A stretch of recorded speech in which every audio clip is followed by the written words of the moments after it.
J'avais entendu parler de Mio et de ses consoles rétro gaming. Il faut dire que beaucoup m'avaient conseillé de tester leurs consoles, puisqu'il s'agissait de consoles qui permettaient de jouer à des jeux, donc rétro, mais surtout le prix qui était très attractif face aux concurrents de ce marché. J'ai donc pris la Mio Mini Plus qui est sans doute celle qui est le plus comparée et celle qui est le plus attractive à l'heure actuelle, puisqu'elle est proposée à moins de 50 €. Et à vous dire vrai, je l'ai acheté sur AliExpress, je l'ai eu à 37,93 €, donc à moins de 40 € avec une carte micro SD de 64 Go. Ce qui en fait l'un des rapports qualité-prix de ce marché de consoles rétro gaming le plus attractif. C'était donc l'occasion de la tester, de me faire un avis sur cette console. Mais attention, le prix peut dépendre de la mémoire ajoutée, puisque vous pouvez l'acheter sans carte micro SD, avec une carte de 64 Go ou 128 Go, qui est le maximum accepté par cette console. Si vous cherchez un bon rapport qualité-prix, je vous mets le lien dans la description, comme ça vous saurez où trouver ce produit. Visuellement, j'aime bien ce look rétro avec ce mélange de Game Boy. C'est un design que j'aime bien et en plus de ça, c'est un design quand même assez moderne malgré son aspect très classique et basique. Parce que oui, ce genre de design est pris par tout le monde. Mais ça fait toujours du bien de le voir. Elle est petite, compacte et légère à transporter. Face à l'Ambernic RG35X Plus que j'avais testé auparavant, par exemple, je la trouve beaucoup plus pratique à prendre dans une poche, dans un sac ou même à transporter ou poser chez soi.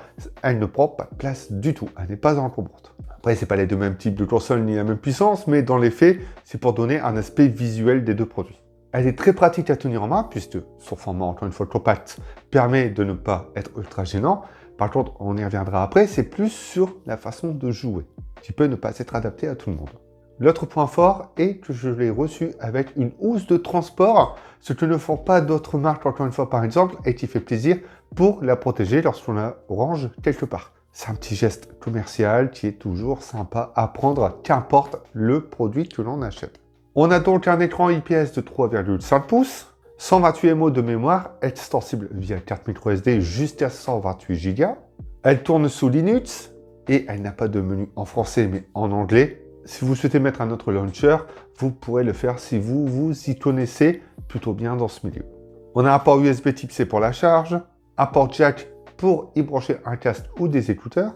On a aussi un haut-parleur, alors qui n'est pas puissant. Malheureusement pour le prix, on a juste un son très léger, d'où l'intérêt de brancher un casque. Et pour l'aspect technique, on a un A7 dual-core cadencé à 1,2 GHz qui est suffisant, même plus que suffisant pour faire tourner la plupart des consoles intégrées.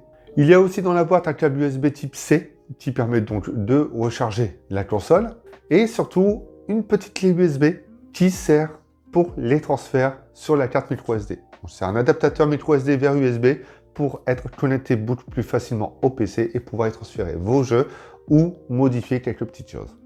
Et dernière petite chose fournie, un verre trempé, ça c'est important, c'est dedans et ça fait toujours plaisir d'avoir autant de protection et d'accessoires avec une console. Si on compare le prix par rapport à la console, à ce qu'elle propose, mais également à la concurrence, pour le moment, on est plutôt bien loti.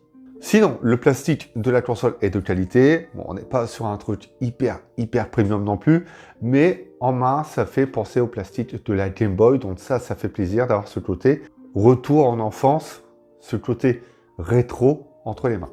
Les boutons sont très accessibles, il n'y a pas de souci, on peut atteindre les gâchettes, les boutons d'action, le pavé directionnel, mais également les boutons Start, Select et Home très facilement, sans avoir à forcer. Et c'est instructif, le menu est très simple à prendre en main, même si vous le mettez en anglais, aucun problème pour comprendre les paramètres et les menus dans le jeu. Et le menu du launcher préinstallé. Pour faire très simple, l'ergonomie est bonne dans l'ensemble pour jouer. Par contre, si vous avez de très grandes mains, vous serez un peu recroquevillé. Enfin, ce sera peut-être moins pratique. Comme dit, l'OS d'origine peut être modifié. Vous pouvez mettre un autre OS si vous souhaitez quelque chose d'un peu plus dynamique ou un peu plus complet. Ne vous lancez pas dedans si vous n'avez pas l'habitude de le faire. Profitez simplement de l'OS que vous avez. L'avantage de celui-ci, c'est qu'on peut le customiser. Ça peut être l'apparence du menu, ça peut être le rendu de couleur. Ça peut être aussi la musique qui est adaptée à chaque menu. J'ai trouvé ça cool. La luminosité.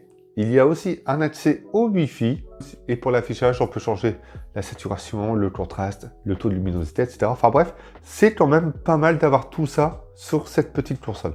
L'émulation est très large. On peut jouer à la NES, à la Super NES, Neo Geo, PS1, Game Boy, Game Boy Advance, jeux d'arcade. Ce qui est déjà énorme pour profiter des jeux de console de salon ou portable de l'époque.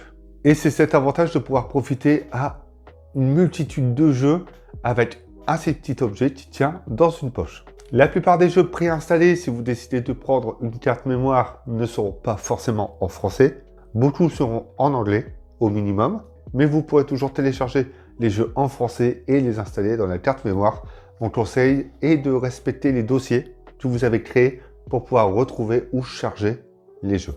Il n'y a pas de joystick, donc pour certains jeux, ça peut être un peu ennuyant si vous jouez, si vous émulez des jeux qui ont besoin d'un joystick, mais dans les faits, ça va quand même.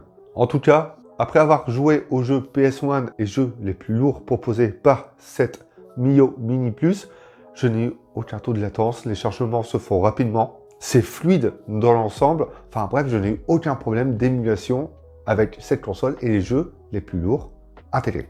La console répond très bien qu'importe le jeu auquel vous jouez. Le bouton d'accueil permet de sauvegarder le jeu en cours, donc vous avez 10 slots de sauvegarde. Vous pourrez également accéder au menu principal, accéder à certains paramètres du jeu. Enfin, ce bouton n'est pas anodin et ça fait plaisir de l'avoir pour d'autres interactions. Dans les jeux, et je vais terminer sur ça, sur la partie gaming, il n'y aura pas tous les gros titres.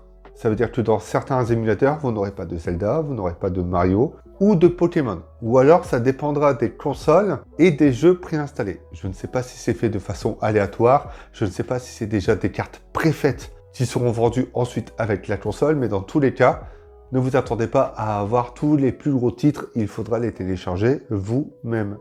Pour l'autonomie, comptez 4 à 5 heures, c'est ce qui est estimé par la marque. Alors, sur d'autres boîtes, c'est écrit 7, 8 heures, j'y crois un peu moins, mais ça laisse quand même pas mal de temps pour pouvoir jouer avec et profiter de certains jeux dans le lit, sur votre bureau, et de la laisser là pour jouer quelques heures, même si c'est dans les transports en commun. Chose à noter que la batterie est de 3000 mAh. Si je juge cette console pour son prix, elle a un format très pratique. Elle a une bonne autonomie et elle permet d'avoir accès à plein d'émulateurs dans sa poche. Donc pour les passionnés de rétro gaming, c'est une console, je pense, à avoir et même à absolument avoir chez soi, parce que pour moins de 40 €, prix auquel je l'ai eu, donc comptez entre 40 et 50 € prix classique, c'est un must-have du rétro gaming. Et je ne m'attendais pas à avoir une console aussi attractive pour un si petit prix. Ce genre de console fait toujours basculer en enfance, fait toujours plaisir à avoir chez soi, surtout si on aime jouer. Ça permet de décrocher un peu des next-gen et de reprofiter de certains vieux jeux qui font toujours plaisir lorsqu'on y joue, sur un écran confortable et surtout sur un format qui l'est aussi. Et après avoir joué quelques heures avec, je confirme que c'est bien l'un des meilleurs rapports qualité-prix sur les consoles d'émulation. Cette vidéo est terminée. Si vous avez des questions, n'hésitez pas à le faire dans les commentaires et n'hésitez surtout pas à me dire si vous possédez des consoles d'émulation rétro gaming chez vous. On se retrouve bientôt pour d'autres vidéos. Pendant ce temps-là, prenez soin de vous et amusez-vous, jouez, profitez.